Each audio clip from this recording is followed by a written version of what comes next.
This one is called We Were Both the Main Girlfriend. Oh my gosh. Hey ladies, first of all, I want to say that I love your pod. You are all beautiful and extremely funny, and I pray that God grants you many more milestones on this pod journey and beyond. Amen. We really needed to hear that after what we just said. Thank you. I'm writing in to share a dilemma that still weighs heavily on me. I was in a relationship with a Nigerian man for over a year. My dear. So sorry. So sorry. Sorry for the laugh. Someone I truly believed I had a future with. He presented as an intentional, emotionally available, and consistent. I thought I'd finally found someone serious about love, someone I could grow with. During our relationship, I naturally took on the emotionally supportive role. It's who I am. I showed up for him wholeheartedly, especially during one of the hardest seasons of his life when he lost his father. I was by his side through grief, thinking I was standing by the man I'd build my life with. Then one day, everything changed. I was contacted by a woman who introduced herself as his ex, except she thought she was still his girlfriend. She had no idea I existed. We compared timelines and realized he had been in a relationship with both of us at the same time. This wasn't someone clinging to the past. She was under the impression that she was still very much in his life. When I confronted him, his first response was to call her the crazy ex, said she was just trying to ruin what we had. Please. He downplayed it all and acted like she was obsessed and jealous. But she came with receipts, screenshots, dates, everything. There was no denying it. That's when he hit me with the line, "It's because I have a dark side." What? It's because I have a dark side. Yes. That was his explanation. Men are just getting you with... They're getting quite creative. Yeah. Dark side. Because when Are you you said a villain? crazy ex, I was going to be like, hey, can you come up with something new? We've heard that one before, but dark side. Are you Batman? What's going on? No, that's right. It's because I have a dark side. That was his explanation. No remorse, no accountability, just dark side. Like he was some mysterious villain in his own Netflix series. Since then, I've been in therapy, doing the hard work to heal. That's good. I'm deepening my relationship with God, focusing on self-love and being intentional about protecting my peace. But I'm still left with two core questions. How do I stop blaming myself for not seeing the signs sooner, especially when I was showing up for him so deeply? And how do I break the cycle of attracting emotionally unavailable men who take, but have no intention of giving love back in an honest way? Thank you for reading and creating a space for stories like this. Thank you for sending that in. My dear. What was the first question? How do I think so? how did I miss the signs? Yeah. Guy, my dear, these guys are so deceptive and very cunning in the way that they are able to present themselves. Yeah. And you're probably not the first time, so he's just become better at doing what he does. Yeah. Do you know what I mean? Yeah. So don't blame yourself for not seeing the signs. I don't think you need to blame yourself there at all. Your second question, emotionally, how do I break the cycle of attracting emotionally unavailable men who take, but have no intention of giving love back in an honest way? I mean, any of us can get got at any given time. Do you know what I mean? Yeah. But I guess maybe one thing that you could do is maybe in the dating phase, before you allow these men to like fully woo you, but I know it's hard, especially with like Nigerian Yoruba men, it's built into their character.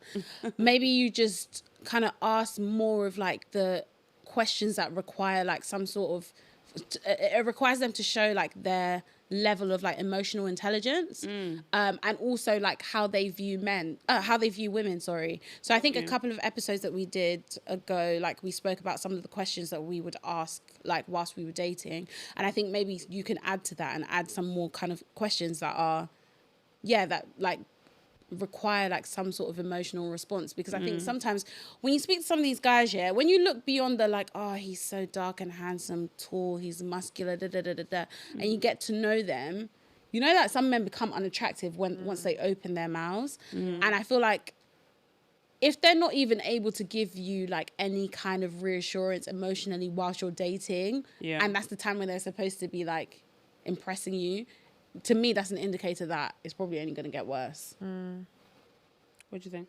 Yeah, no, I agree. I think this has been a common theme that's going to be coming up a lot in our future episodes. But like, don't blame yourself when it comes to these things. Like, there's only so much that like Sharon mentioned, these people are really good at being deceivers.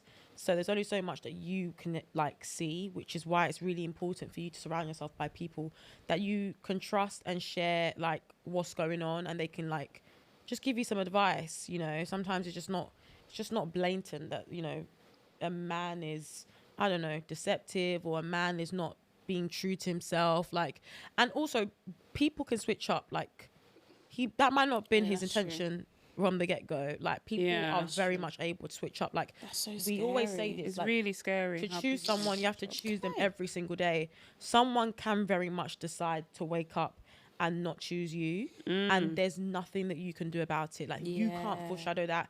You can't do a better job at discernment, because they themselves couldn't even tell you that was even in their future plans when they started off. So there's a lot of things that you can't put into, you can't control in this life. All you can do is literally, if you are someone of faith, is pray about it, and just commit your life in, like, commit the journey of your future partner into God's hands. And also just pray that when things like this do happen, if they do, God forbid, but if they do happen, you are able to just navigate those situations well. And you're doing the right thing right now already anyway. You said you're in therapy. And I feel like that's a good place to be. Like, you're speaking to like a professional who's qualified and who's going to help you kind of navigate your emotions during this time when you're probably really vulnerable. But again, it says more about him than it says about you. Like, it has nothing to do with you. The guy has 2 girlfriends. He's even grieving his dad, but he still managed to maintain. Nah, do you know how mad that is? Nah, sorry, that says nothing about you and all about him. And like, the fact that so many like people have been in this position before should also tell you that anybody can get got at any given time. Exactly. Like, it's not a lack of discernment on your part. It's just the fact that the guy is obviously very cunning. Mr. Darkside. Isn't it? Mr. Darkside. Okay. Which is actually well with him. Tammy, what is it you think?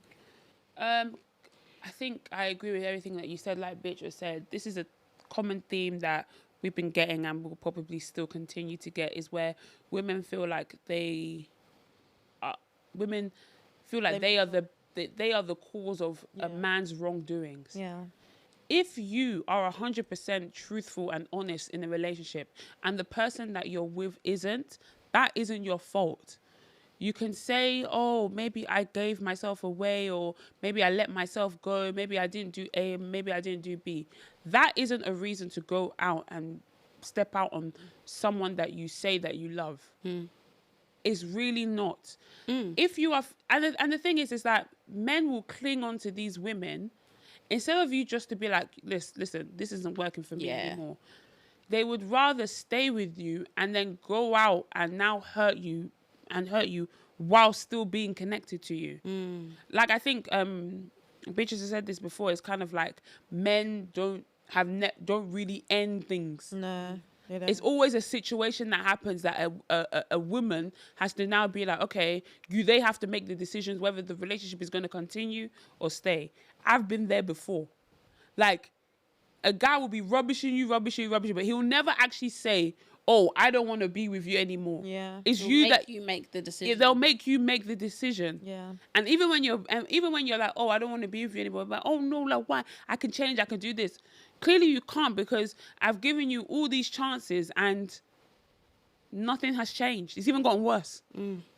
So I think you, like you said, you've taken the time, you're trying to find yourself again, self-love, getting closer to God. Continue to do those things, but don't feel guilty or don't blame yourself for choosing yourself. Don't think that the actions of a man is down to you. That's on him. You're even doing yourself a disservice by blaming you. You're giving him too much power.